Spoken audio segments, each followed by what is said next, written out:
जाडो महिना लागेसँगै हाम्रो बजारमा सुन्तला प्रशस्तै पाइन्छ। अझ घाम ताप्दै गरेर सुन्तला खान पाउँदा त यसको मजा नै बेग्लै छ। आज म तपाईँहरूको बिचमा सुन्तलाको सेवन गरेपछि हामीलाई पुग्ने फाइदाको बारेमा छोटो कुराकानी गर्दैछु। नमस्कार, म तपाईँहरूको फिजिसियन डाक्टर विवेक प्रभात शाह।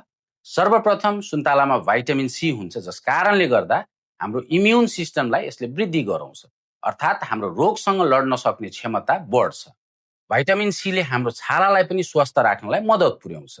सुन्तलामा पोटासियम हुन्छ, जस कारणले गर्दा यसले हाम्रो मुटुलाई स्वस्थ राख्नलाई मद्दत पुर्याउँछ। साथै ब्लड प्रेसर र कोलेस्ट्रोललाई पनि नियन्त्रण गर्नलाई यसले मद्दत पुर्याउँछ। सुन्तलामा पानीको मात्रा धेरै भएको कारणले गर्दा यसले हामीलाई हाइड्रेट पनि राख्दछ। साथै सुन्तलाको सेवन गरेपछि यसले मृगौलाको ढुङ्गा हुनबाट बचाउ गर्दछ।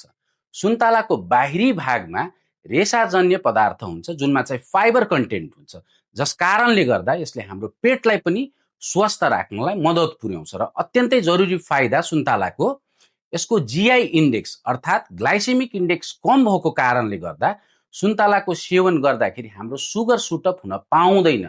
यसले गर्दा मधुमेह लागेको व्यक्तिहरूको लागि यो एकदमै उचित फल हो। तर यसको मतलब यो होइन कि धेरै नै सेवन गर्ने, मात्रा मिलाएर पक्कै पनि मधुमेह लागेको व्यक्तिहरूले यसको सेवन गर्न मिल्छ। हस्त आजलाई यति नै, धन्यवाद।